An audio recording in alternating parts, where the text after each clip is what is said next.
Hello everyone, ఈ వీడియోలో మనం ఒత్తులు నేర్చుకుందాం. సో ఒత్తులు అంటే ఏం లేదు. సో ఇప్పుడు మనకు హల్లులు ఉన్నాయి కదా, ఈ హల్లులను సగం రాస్తే ఎలా వస్తుందో అలా రాసినారు. సగమే హల్లుల యొక్క సగాన్ని ఒత్తులు అని చెప్తారు.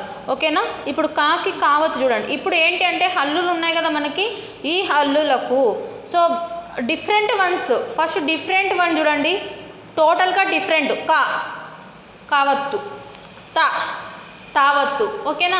సో ఇక్కడ మనం ఆలోచించాల్సిన విషయం ఏంటంటే, ఇలా రాసాం అనుకోండి, ఐత్వం కింద రాసాం. ఇప్పుడు కై అన్నప్పుడు ఇలా రాసాం, ఇది ఐత్వం అవుతుంది. అదే ఇది కాస్త ఇలా ఇచ్చినాము అంటే తై అవుతుంది. ఓకేనా?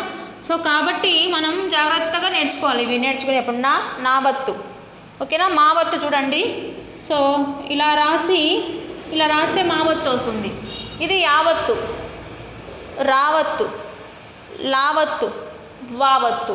అవ్వ అన్నప్పుడు రాస్తాం అక్క, అత్త, అన్న, అమ్మ, అయ్య. ఓకేనా? సో ఇక్కడ లావత్తు. సో అవ్వ అన్నప్పుడు ఇది రాస్తాం. ఓకేనా? సో అక్షరం మార్పు లేకుండా వచ్చే ఒత్తులు.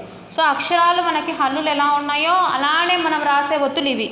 ఖ, ఇన, జ, ఇని, అన, బండిరా. ఇవి సేమ్ అన్నమాట. తలకట్టు, కేవలం తలకట్టు అంటే మీరు నేర్చుకోవాల్సింది ఏంటి, ఈ కొంచెం నేర్చుకుంటే చాలు. అలాగే సేమ్ ఉండేటి నేర్చుకుంటే చాలు.